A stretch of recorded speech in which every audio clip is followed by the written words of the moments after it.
ओम नमो भगवते वासुदेवाय। जय श्री कृष्णा, राधे राधे। श्री सत्यनारायण भगवान की जय। आज का दिन अत्यंत पावन है क्योंकि भाद्रपद मास की पूर्णिमा तिथि पर श्री सत्यनारायण व्रत का विशेष महत्व बताया गया है। इसी दिन से श्राद्ध पक्ष की भी शुरुआत हो रही है, जब हम अपने पितरों का तर्पण और स्मरण करते हैं। साथ ही इस बार पूर्णिमा के अवसर पर चंद्र ग्रहण का संयोग भी बन रहा है, जो इस दिन को और भी विशेष बना देता है। कहा गया है, सत्यनारायणम देवम सत्यनारायणम हरियम, यानी जो भक्त श्रद्धा और भक्ति भाव से सत्यनारायण व्रत कथा सुनते हैं, उनके जीवन में सुख समृद्धि और शांति का वास होता है। तो आइए सुनते हैं श्री सत्यनारायण भगवान की पावन कथा। एक बार नैमिषारण्य में तपस्या करते हुए शौनकादि ऋषियों ने सूत जी से पूछा, जिसके करने से मनुष्य मनोवांछित फल प्राप्त कर सकता है, ऐसा व्रत कौन सा है। सूत जी ने कहा, एक बार नारद जी ने श्री विष्णु जी भगवान से ऐसा ही प्रश्न किया था। तब विष्णु भगवान ने उनके सामने जिस व्रत का वर्णन किया था, वही मैं आपसे कहता हूँ। प्राचीन काल में काशीपुरी में एक अति निर्धन और दरिद्र ब्राह्मण रहता था। वह भूख प्यास से व्याकुल हो यहाँ वहाँ भटकता फिरता था। एक दिन उसकी दशा से व्यथित होकर विष्णु भगवान ने वृद्ध ब्राह्मण के रूप में प्रकट होकर ब्राह्मण का सत्यनारायण व्रत का विस्तार पूर्वक विधान बताया और अंतर्ध्यान हो गए। ब्राह्मण अपने मन में श्री सत्यनारायण व्रत करने का निश्चय करके घर लौट आया और इसी चिंता में उसे रात भर नींद नहीं आई। सवेरा होते ही वह सत्यनारायण के व्रत का संकल्प करके भिक्षा मांगने के लिए चल दिया। उस दिन उसे अल्प परिश्रम से बहुत अधिक धन धान्य भिक्षा में प्राप्त हुआ। सायंकाल घर पहुंचकर उसने बड़ी श्रद्धा के साथ श्री सत्यनारायण भगवान का विधि पूर्वक पूजन किया। भगवान सत्यदेव की कृपा से वह थोड़े ही दिनों में धनवान हो गया। वह जब तक जीवित रहा तब तक हर माह श्री सत्यनारायण का व्रत और पूजन करता रहा। देह छोड़ने के बाद वह विष्णु लोक को गया।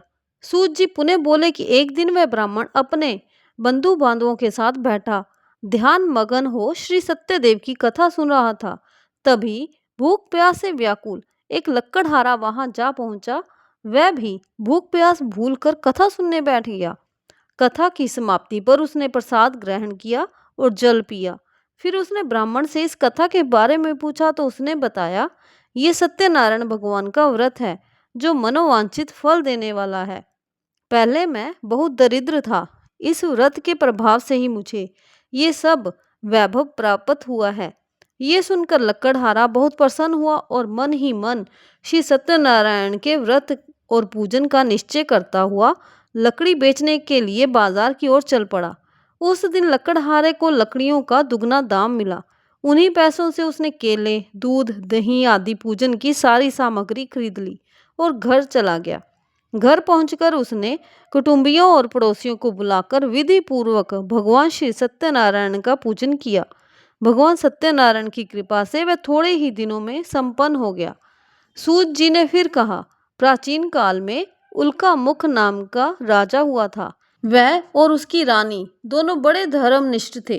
एक समय राजा रानी भद्रशिला नदी के किनारे श्री सत्यनारायण भगवान की कथा सुन रहे थे कि एक बनिया वहां पर पहुंच गया। उसने रत्नों से भरी नौका को किनारे पर लगा दिया और पूजन स्थान पर पहुंच गया। वहां का चमत्कार देख उसने राजा से इसके बारे में पूछा। राजा ने बताया, हम विष्णु भगवान का पूजन कर रहे हैं। ये व्रत सभी मनोकामनाएं पूर्ण करने वाला है। राजा के वचन सुन और प्रसाद पाकर बनिया अपने घर चला आया।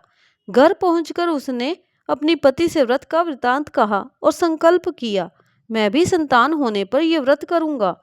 उसकी पत्नी का नाम लीलावती था। सत्यदेव की कृपा से वह कुछ ही दिनों में गर्भवती हो गई और 10वें महीने में एक अति सुंदर कन्या को जन्म दिया। कन्या का नाम कलावती रखा गया और वह चंद्रमा की कलाओं के समान धीरे धीरे बढ़ने लगी।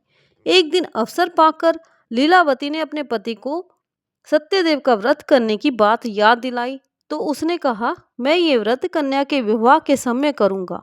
ये कहकर बनिया अपने कारोबार में लग गया।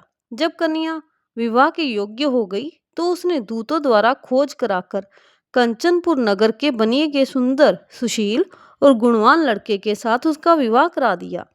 फिर भी बनिए ने सत्यनारायण का व्रत नहीं किया।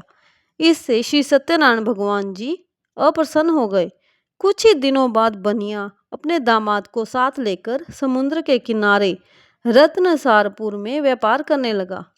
एक दिन रत्नसारपुर के राजा चंद्रकेतु के खजाने में चोरों ने बहुत सा धन चुरा लिया। राजा के सिपाही चोरों का पीछा कर रहे थे कि चोरों ने जब देखा कि सिपाहियों से बचना कठिन है, तो उन्होंने राजकोष से चुराए हुए सारे धन को एक जगह फेंक दिया और स्वयं भाग गए। वहीं बनिए का डेरा था। सिपाही चोरों को ढूंढते हुए उसी जगह पहुंच गए और उन्होंने दोनों बनियों को चोर समझकर पकड़ लिया। राजा ने दोनों बनियों को जेल में डालने का आदेश दिया और उसका सारा धन कोष में जमा करा दिया। श्री सत्यनारायण भगवान के कोप से लीलावती और कलावती भी दुख भरे दिन काट रही थी। एक दिन कलावती भूख प्यास से व्याकुल होकर एक मंदिर में चली गई। वहां श्री सत्यनारायण जी की कथा हो रही थी। वहां बैठकर उसने कथा सुनी और प्रसाद लेकर रात होने पर घर पहुंची। माता ने देरी का कारण पूछा तो उसने सब बता दिया कि वह मंदिर के बाहर कथा सुन रही थी। उसकी बात सुनकर लीलावती को अपने पति की भूल की बात याद आ गई और उसने श्री सत्यदेव के व्रत का निश्चय किया। उसने अपने बंधु बांधुओं को बुलाकर श्रद्धापूर्वक कथा सुनी और विनम्र भाव से आर्द्र होकर प्रार्थना की। मेरे पति ने संकल्प करके भी जो आपका व्रत नहीं किया, उसी से आप क्रोधित हुए। अब कृपा करके उनका अपराध क्षमा करें। लीलावती की प्रार्थना से श्री सत्यदेव प्रसन्न हो गए। उसी रात्रि में श्री सत्यदेव जी ने राजा चंद्रकेतु को स्वप्न में दर्शन देकर कहा, प्रातःकाल होते ही दोनों बनियों को जेल से छोड़ दो और उनका धन उन्हें लौटा दो, वरना पुत्र पौत्र समेत तुम्हारा सारा राज्य नष्ट हो जाएगा। इतना कहकर भगवान सत्यदेव अंतर ध्यान हो गए। राजा ने सवेरे होते ही बनियों की मुक्ति का आदेश दिया और साथ ही धन उन्हें लौटा दिया। सम्मानपूर्वक उन्हें विदा किया। दोनों बनिए आनंदित हो अपनी नौका लेकर घर की ओर चल पड़े। जब वे घर के पास पहुंचे तो कलावती और लीलावती उस समय श्री सत्यनारायण जी की कथा सुन रही थी। उसने अपनी पुत्री कलावती से कहा, तुम्हारे पति और पिता आ गए हैं, मैं उनके स्वागत के लिए चलती हूँ। तुम भी प्रसाद लेकर शीघ्र ही नदी पर पहुंच जाना। लेकिन कलावती प्रसन्नता के कारण इतनी विमुग्ध हो गई कि वह कथा का प्रसाद लेना भूल गई और तुरंत ही नदी के तट की ओर दौड़ पड़ी। वह ज्यों ही नदी के किनारे पहुंची त्यों ही उसके पति समेत नौका जल में डूब गई। ये देख बनिया हाहाकार करके छाती पीटने लगा। लीलावती भी दामाद के शोक में विलाप करने लगी और कलावती अपने पति के खड़ाऊ लेकर सती होने को उद्यत हुई। तभी आकाशवाणी हुई, हे वाणिक, तेरी कन्या सत्यनारायण के प्रसाद का निरादर करके पति से मिलने के लिए आतुर होकर दौड़ी आई है। यदि वह प्रसाद लेकर फिर आए तो उसका पति जी उठेगा। ये सुनकर कलावती घर की ओर दौड़ी और श्री सत्यनारायण भगवान का प्रसाद लेकर नदी के किनारे आई तो देखा कि उसके पति समेत नौका जल पर तैर रही है। ये देख बनिया भी प्रसन्न हो गया और अपने घर पहुंच गया। जब तक वह जीवित रहा तब तक वह श्री सत्यनारायण भगवान का व्रत करता रहा और श्रद्धा पूर्वक कथा सुनता रहा। इस प्रकार श्री सत्यनारायण व्रत कथा का श्रवण और व्रत संपन्न होता है। भाद्रपद पूर्णिमा के इस दिन व्रत कथा और दान करने से पुण्य अनेक गुना बढ़ जाता है। साथ ही श्राद्ध पक्ष की शुरुआत होने से हमें अपने पितरों का स्मरण कर तर्पण अवश्य करना चाहिए ताकि उनका आशीर्वाद सदैव हमारे साथ बना रहे। और चंद्र ग्रहण जैसे विशेष योग में भगवान का स्मरण करने से मन और आत्मा दोनों शुद्ध होते हैं। बोलो सत्यनारायण भगवान की जय। पितरों को कोटि कोटि नमन, चंद्रमा को प्रणाम और सबके जीवन में शांति, समृद्धि और मंगल की कामना करते हुए वीडियो को संपूर्ण करते हैं। जय जय श्री राधे श्याम, जय जय श्री राधे श्याम।